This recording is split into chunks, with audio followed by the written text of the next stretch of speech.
Dinosaur विशालकाय जीव जो रेंगने वाले जीवों के वंशज थे, जिन्होंने लगभग 14 करोड़ सालों तक इस धरती पर राज किया। लेकिन फिर उसके बाद अचानक से क्या हुआ कि इन डायनासोर्स का धरती से नामो निशान मिट गया और ये दैत्याकार डायनासोर आखिर कहां और कैसे विलुप्त हो गए। इन सभी सवालों का जवाब जानने के लिए हमें समय चक्र में फिर से इनके काल में जाना होगा। तो आइए साथ चलते हैं आज से 6.5 करोड़ साल पीछे, जब चारों ओर डायनासोर्स का राज था। इस धरती का मौसम काफी सुहावना था। चारों ओर हरियाली, पेड़ पौधे, सूरज की धूप, समुद्र से आती ठंडी हवाएं और ये डायनासोर।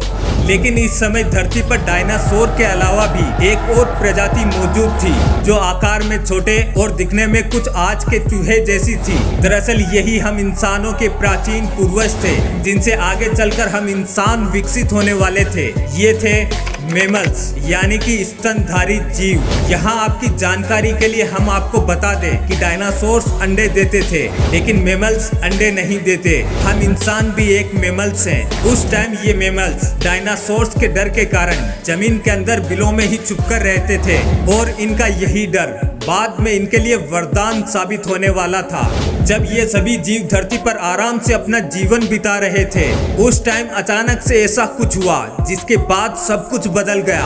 अंतरिक्ष से 10 किलोमीटर के डायमीटर वाला एक एस्ट्रॉयड सीधा धरती की ओर बढ़ रहा था। धरती की ग्रेविटेशनल फील्ड में एंटर होते ही इसकी स्पीड अचानक से और ज्यादा तेज हो गई। हर सेकंड के साथ साथ ये धरती के पास और ज्यादा पास बढ़ता जा रहा था।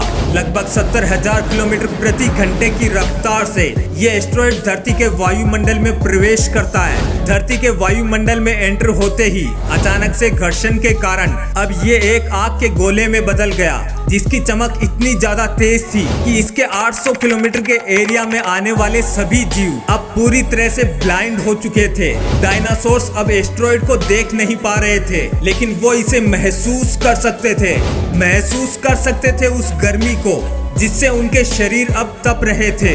कुछ समय में ही जब ये एस्ट्रॉयड जमीन से टकराता है, जिसके कारण एक बहुत ही खतरनाक विस्फोट होता है। इतना भयंकर विस्फोट कि इसके कारण धरती की लाखों मीट्रिक टन मेटल अब अंतरिक्ष में चली गई। विस्फोट वाले स्थान पर अब एक 180 किलोमीटर चौड़ा और 20 किलोमीटर गहरा गड्ढा बन गया था। यहाँ की मौजूद सारी मेटल ने आसमान में धूल के एक बड़े बादल का निर्माण किया। इतनी जबरदस्त टक्कर के कारण भूकंप की तरंगे पृथ्वी के क्रस्ट में कई किलोमीटर दूर तक चली गई, जिसके कारण समुद्र में अति विशालकाय लहरों का फॉर्मेशन हुआ और देखते ही देखते सुनामी की लहरें चारों ओर बढ़ने लगी। ये आगाज था धरती के महाविनाश का। ये आरंभ था डायनासोर्स के अंत का। इस विस्फोट में मौजूद रेडिएशन की मात्रा इतनी ज्यादा बढ़ गई थी कि इसकी 800 किलोमीटर के रेडियस में मौजूद सारे जीव पल भर में ही जलकर पूरी तरह से राख बन गए थे। धरती का सारा पानी इस गर्मी के कारण वेपराइज हो गया। लेकिन ये तो जैसे महाप्रलय का महज आगाज भर था। असली आफत तो अब आने वाली थी।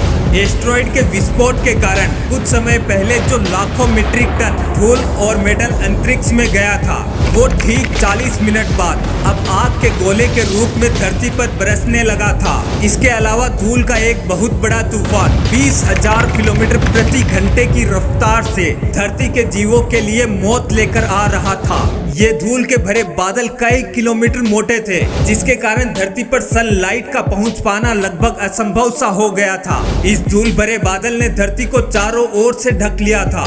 कई सालों तक ऐसे ही चलता रहा। धरती बिना सूरज की रोशनी के रही और जिसके कारण धरती पर जीवन तो जैसे समाप्त सा होने को था। विस्फोट के 90 मिनट तक धरती का तापमान बढ़ते बढ़ते 150 डिग्री सेल्सियस तक चला गया, जिसके कारण जो डायनासोर्स विस्फोट के इलाकों से कोसों दूर थे, वे भी इस भयंकर गर्मी में जिंदा नहीं बच पाए। देखते ही देखते इस महाविनाश में धरती की 80% आबादी पूरी तरह से साफ हो गई थी।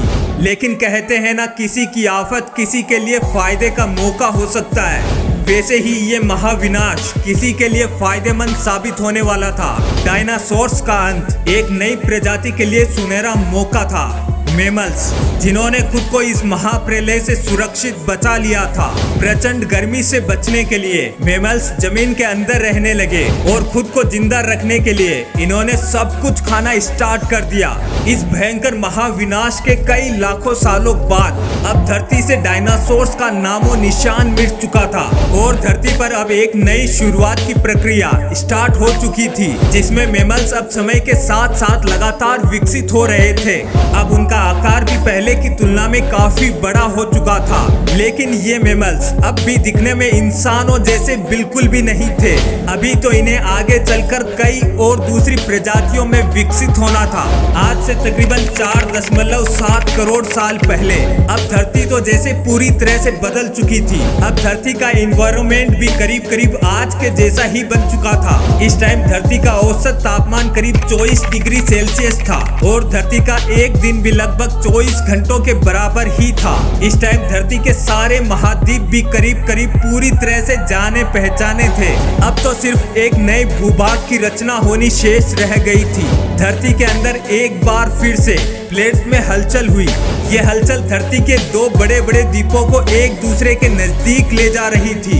ये भूभाग था इंडिया, जो तेजी से एशिया महाद्वीप की तरफ बढ़ रहा था। जैसे ही ये दोनों द्वीप एक दूसरे के साथ आपस में टकराए तो एक नए भू श्रृंखला का निर्माण हुआ। ये नई पर्वत श्रृंखला आज का हिमालय और ये है दुनिया की सबसे ऊंची चोटी माउंट एवरेस्ट। इस पर्वत श्रृंखला में होने वाला हिमपात आगे चलकर कई नदियों का निर्माण करने वाला था, जो भविष्य में दुनिया की करीब आधी आबादी को पीने का पानी उपलब्ध कराने वाली थी। लेकिन अब भी जैसे इस धरती पर कुछ कमी सी थी, अब भी इस धरती पर हम मनुष्य मौजूद नहीं थे, किंतु परिस्थितियां अब फिर से विकास के लिए बदलने वाली थी। आज से करीब 40 लाख साल पहले अफ्रीका के पूर्वी इलाके में एक नई पर्वत श्रृंखला का निर्माण हुआ था, ईस्ट अफ्रीकन रिफ्ट वैली। ये पर्वत श्रृंखला तो जैसे यहाँ आने वाली मानसूनी हवाओं के लिए एक अवरोध बन गई थी और जिसके कारण यहाँ के जंगलों में सूखा पड़ने लग गया था। यही इस जंगल में रहते थे एप्स, जो कि पेड़ के ऊपर रहते थे, जहाँ उनके लिए पर्याप्त खाना था, जिसके चलते इन्होंने पेड़ों को ही अपना आशियाना बना लिया था। लेकिन अब यहाँ जब सूखा रहने लगा, बिना बारिश के जंगल पूरी तरह से गायब हो गए, तो इन एप्स के लिए अब खाने की समस्या उत्पन्न हो गई। अपना पेट भरने के लिए इन्होंने अब पेड़ों से नीचे उतरने का डिसीजन ले लिया। यह है आर्डिपिथेकस रेमिडस, जो कि हम इंसानों के पूर्वज थे, जिन्होंने एक बहुत ही इम्पोर्टेंट डिसीजन लिया था। अब इनका माइंड भी एक संतरे जितना बड़ा था और आकार में ये केवल 4 फीट लंबे होते थे।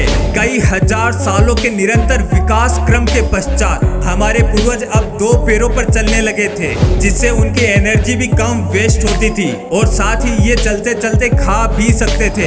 अब इनका माइंड भी तेजी से बढ़ रहा था, साथ ही अब ये धीरे धीरे पहले से ज्यादा होशियार भी बन रहे थे। टाइम के साथ साथ इनके विकास की ये प्रक्रिया निरंतर चलती रही। समय के साथ विकसित होते हमारे पूर्वजों के दिमाग भी अब बड़े होने लगे और इन्होंने पत्थरों से हथियार बनाना सीख लिया। अब इनके लिए शिकार करना भी काफी आसान हो गया था।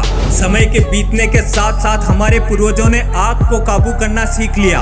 आग की खोज हमारे पूर्वजों के लिए सबसे बड़ी खोज थी। ये आग अब उन्हें गर्मी, रोशनी और अंधेरों में सुरक्षा देती थी और इसी कारण से अब परिवार भी बनने लगे थे, जो अब साथ साथ रहने लगे थे। इससे वे सुरक्षित रहते थे। आग में पके मांस को चबाने में कम एनर्जी यूज होती थी और जिसके चलते ये एनर्जी अब इनके दिमाग में खर्च होने लगी। हमारे पूर्वजों का दिमाग अब पहले के मुकाबले काफी बड़ा हो चुका था। ये थे होमो इरेक्टस, हमारे पूर्वज, जो कि दूसरे जानवरों से काफी होशियार थे और मिलजुल कर साथ रहने वाले पहले जीव थे।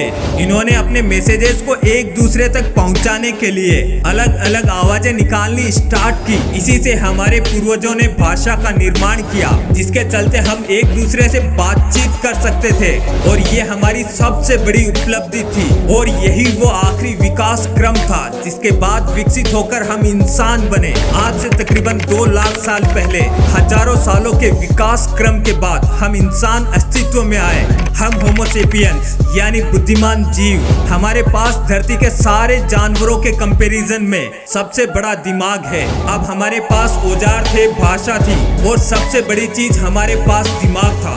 अब से लगभग कुछ सेकंड पहले आपने और हमने साथ में मिलकर 4.5 अरब साल के सफर को तय किया। अब हम वापस घर लौट चुके हैं।